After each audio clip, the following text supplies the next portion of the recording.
अस्सलाम वालेकुम नाज़रीन, मैं हूं अज़ीम सियाल जर्नलिस्ट घोटकी से। नाज़रीन, आज बहुत बड़ी डेवलपमेंट है। कल जो सियालकोट में इलेक्शन था PP 52, वहाँ पे मुस्लिम लीग नून कामयाब हो गई। मगर आज पाकिस्तान पीपल पार्टी के पंजाब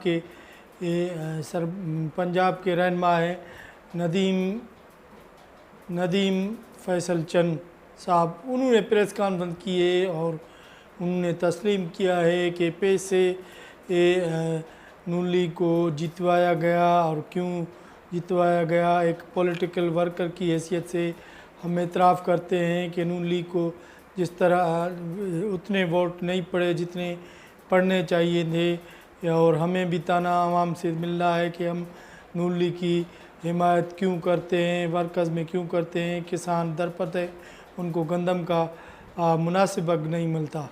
तो ये बड़ा मौजू है, उस पर हम बातचीत करेंगे। उसके अलावा कराची में एक बार फिर एक शख्स को ने बहुत बड़ी बदतमीज़ी की है, मोटरसाइकिल सवार को तशद्दुद किया है और उस शख्स को ख़िलाफ़ कराची पुलिस ने केस दाखिल करके उसे गिरफ़्तार कर लिया है।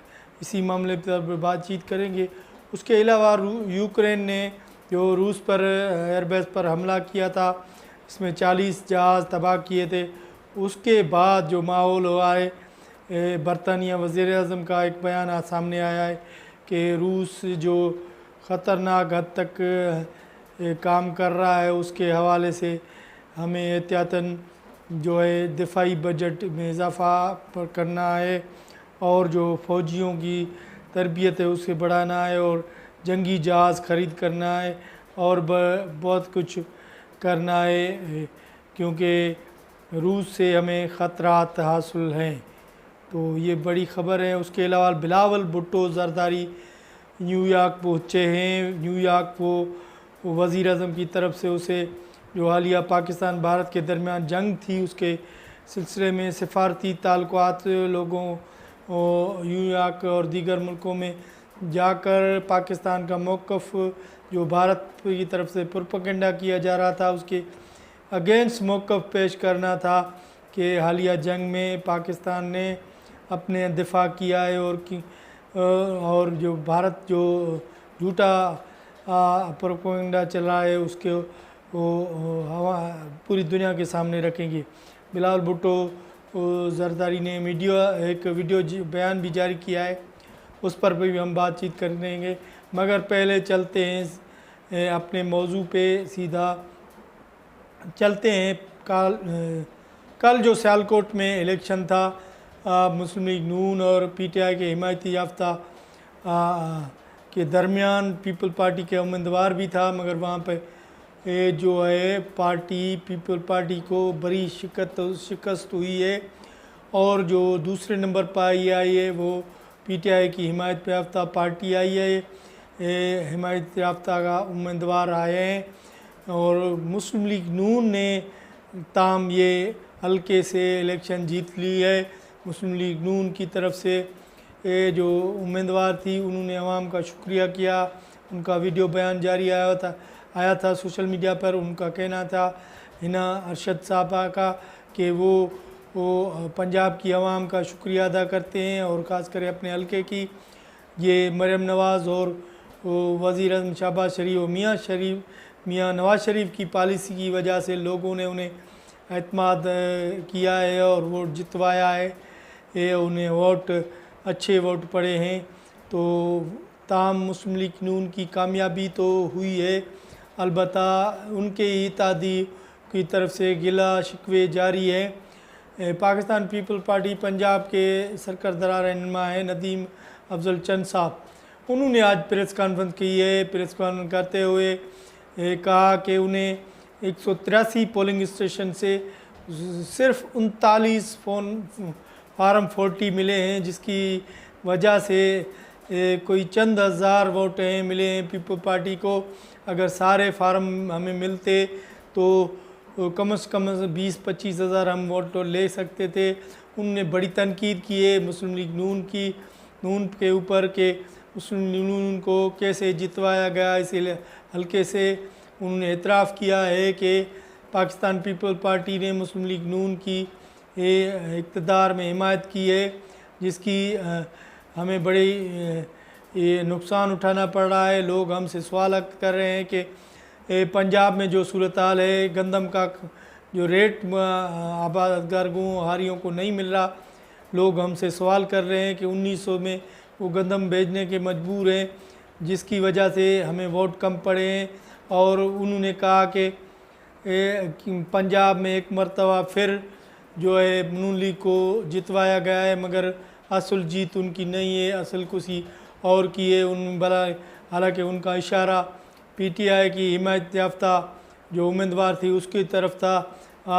उन्होंने कहा कि हुकूमत अपने मंसूबे को बेहतर करे और जो है उनके मामलात हैं वो ठीक करे, क्योंकि आवाम को रिलीफ नहीं दिया जा रहा, जिसकी वजह से हमें भी नुकसान उठाना पड़ रहा है।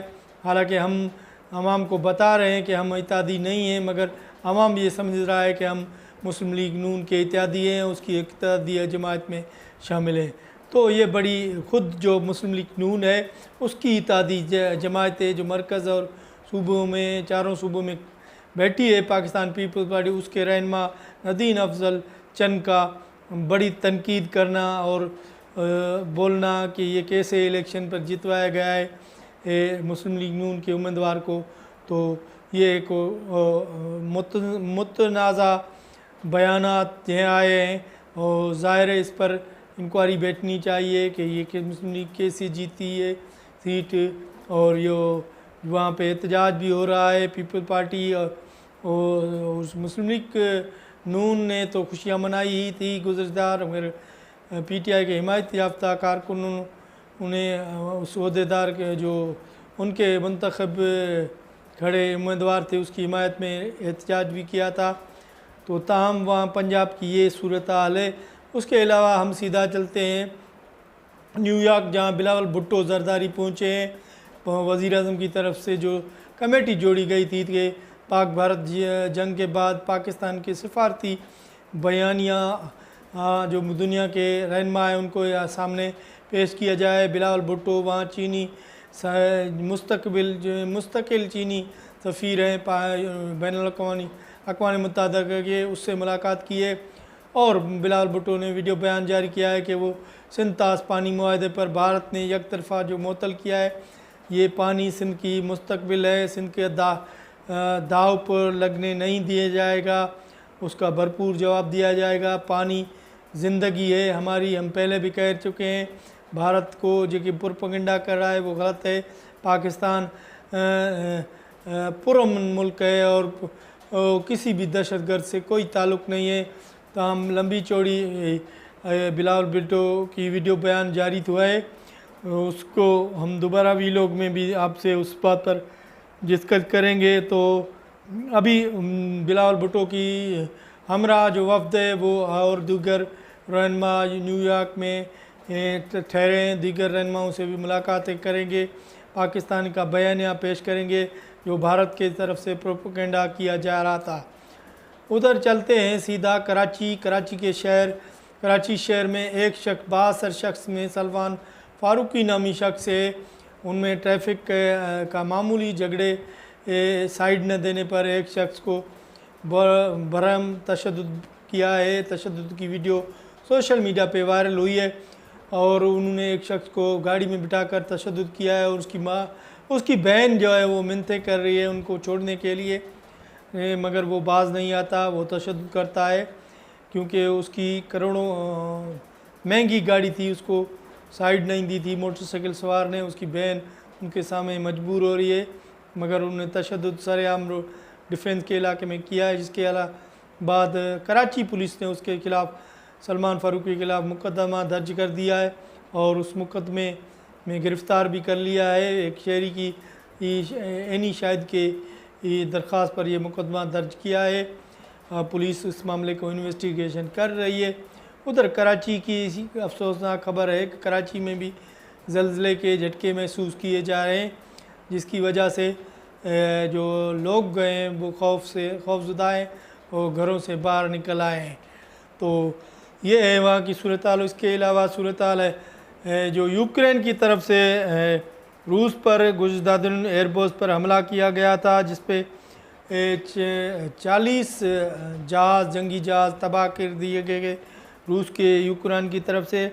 उसके हवाले से बरतानिया के वज़ीर आज़म केयर स्टारमर का कहना है कि रूस बढ़ते हुए ख़तरे को नज़र रखते हुए नज़र नहीं किया जा सकता। उन्हें मुल्क की दिफा के मंसूबे का ऐलान किया है। उन दिफाई मंसूबे में बरतानी फ़ौज का जो बजट है उसमें इजाफ़ा कर रहा है और असले और मिसाइलों की फैक्ट्री लगाने और ख़ासकर जो आर्मी है उसको अच्छी ट्रेनिंगें और उनकी मरातें बढ़ाने और जंगी साजो सामान ख़रीद करने के लिए बरतानिया आगे जा रहा है। तो आज अब तक यही थी खबरें जो हमने आपके खिदमत में हाजिर पेश की। अगले वीलॉग के लिए दीजिए इजाज़त अल्लाह ने के बाद।